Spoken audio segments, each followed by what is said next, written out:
Revista Espírita. Primeiro ano 1858. Jornal de Estudos Psicológicos. Publicada sob a direção de Allan Kardec. Revista Espírita, maio de 1858. O Espírito Batedor de Bergizabem. Primeiro artigo.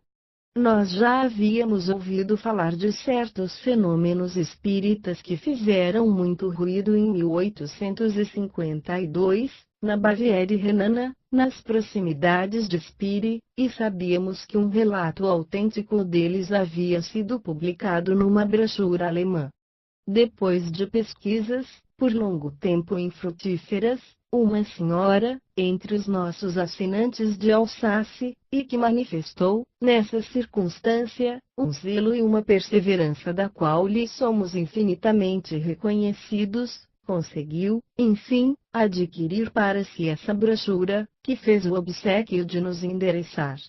Damos-lhe a tradução em extenso, será lida, sem dúvida, com tanto mais interesse por ser, entre tantas outras, uma prova mais de que fatos desse gênero são de todos os tempos e de todos os países, visto que estes, dos quais tratamos, se passaram numa época em que apenas se começava a falar dos espíritos. Prefácio. Um acontecimento estranho e, desde há vários meses, o assunto de todas as conversas de nossa cidade e dos arredores. Queremos falar do batedor, como é chamado, da casa do alfaiate Pierre Sanger.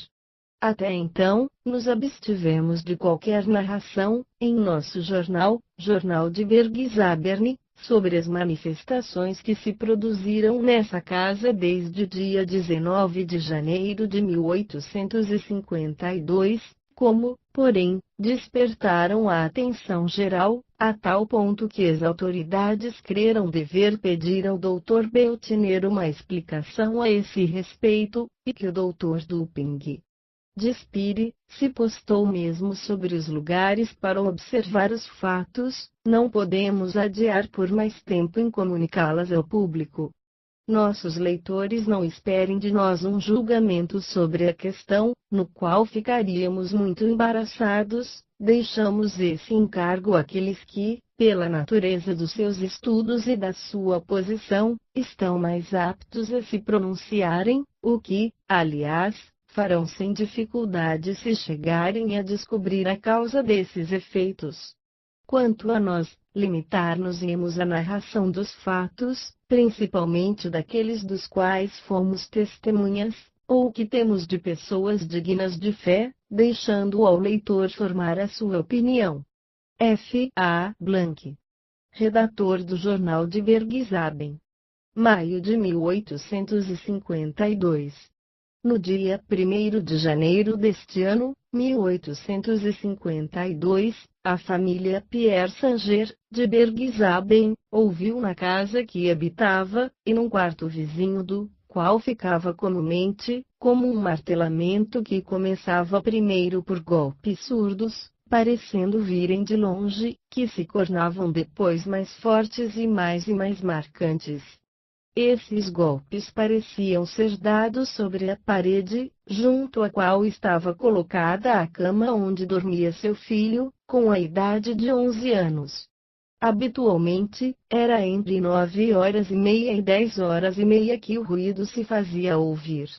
O casal Sanger primeiro não lhes deu atenção, mas, como essa singularidade se renovava a cada noite, pensaram que isso podia provir da casa vizinha, onde um enfermo se divertia, à guisa de passatempo, em bater o tambor na parede.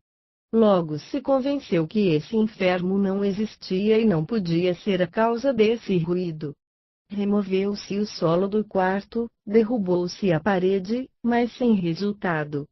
A cama foi transportada para o lado oposto do quarto, então, coisa espantosa, foi desse lado que o ruído ocorreu, e logo que a criança adormecia.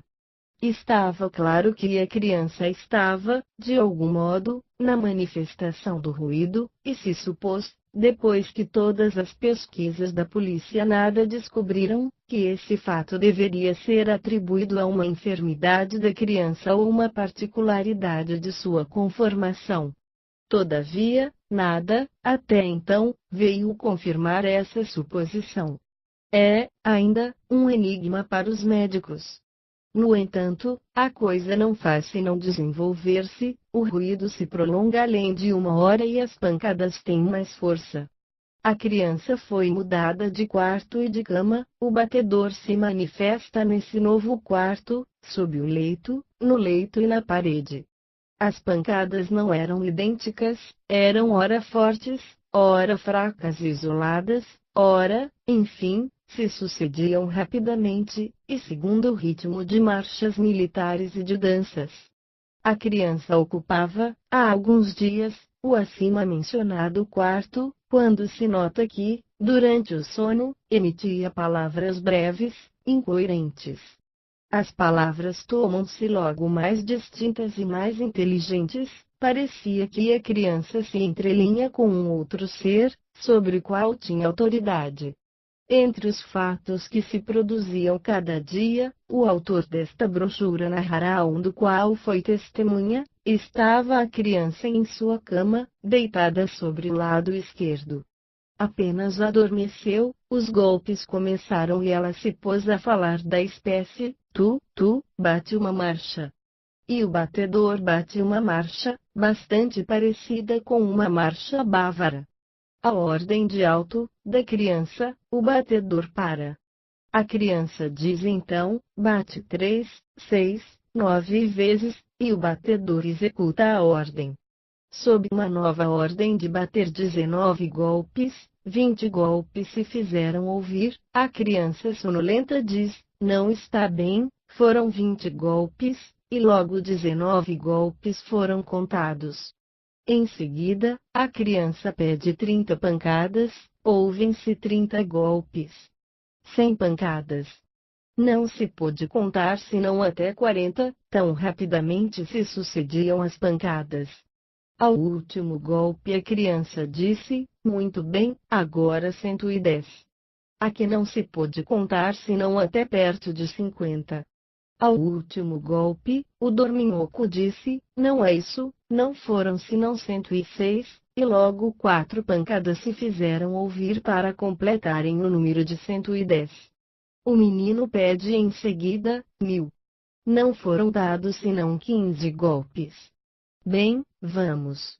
Ocorreram, ainda, 5 pancadas e o batedor se detém. Veio, então, na ideia dos assistentes, comandarem, eles mesmos, o batedor, que executa as ordens que lhe dão. Ele silenciava a ordem de alto. Silêncio. Sossega. Depois, por si mesmo e sem ordem, começava a bater. Um dos assistentes disse, baixinho, em um canto do quarto, que queria mandar, unicamente pelo pensamento, que golpeasse 6 vezes. O experimentador se coloca, então, diante da cama e não diz uma única palavra, ouvem-se 6 pancadas. Mandam-se, ainda pelo pensamento, 4 golpes, 4 pancadas foram dadas. A mesma experiência foi tentada por outras pessoas, que não se saíram bem.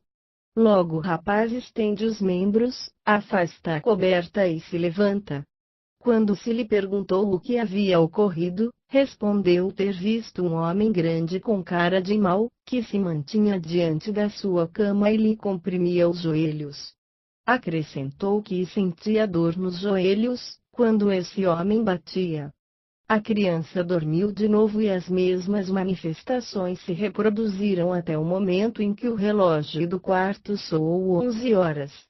De repente, o batedor se calou, a criança entrou num sono tranquilo, que se reconheceu pela regularidade da respiração, e nessa noite nada mais se fez ouvir.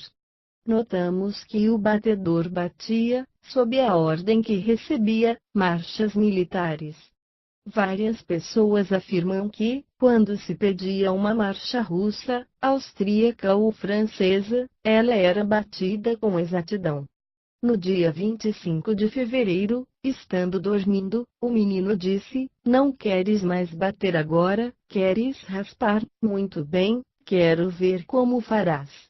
E, com efeito, no dia seguinte, 26, em lugar de pancadas, houve-se uma raspadura que parecia vir da cama, e que está se manifestando até este dia. Os golpes se misturaram à raspadura, ora alternadamente, ora simultaneamente, de tal modo que, nas músicas de marcha ou de dança, a raspadura faz a primeira parte, e os golpes a segunda. De acordo com o pedido, a hora do dia, a idade das pessoas presentes são indicadas por raspadura ou golpes secos. Com respeito à idade das pessoas, algumas vezes havia erro, mas era retificado na segunda ou terceira vez, quando se lhe dizia que o número de golpes não era exato. Muitas vezes, em lugar de responder, executa uma marcha. A linguagem da criança, durante o sono, torna-se, dia a dia, mais perfeita. O que não eram primeiro senão simples palavras, ou ordens muito breves ao batedor, mudam, em sequência, numa conversação seguida com seus parentes. Assim, um dia ele se entrelinha com sua irmã mais velha, sobre assuntos religiosos e num tom de exortação e de instrução, dizendo-lhe que deveria ir à missa, orar todos os dias, e mostrar submissão e obediência a seu pai e mãe. À noite, retoma os mesmos assuntos de conversa, em seus ensinamentos, nada tinha de teológico, mas, unicamente, noções que se aprendem na escola. Antes de suas conversas, ouviam-se, pelo menos durante uma hora, golpes e raspadura, não somente durante o sono do menino, mas mesmo quando este estava no estado de vigília. Vimo-lo beber e comer enquanto os golpes e as raspaduras se manifestavam, e vimo-lo também, no estado de vigília, dar ordens ao batedor, que foram todas executadas. Sábado à noite, 6 de março, tendo o menino de dia, e muito desperto, preditou ao seu pai que o batedor apareceria.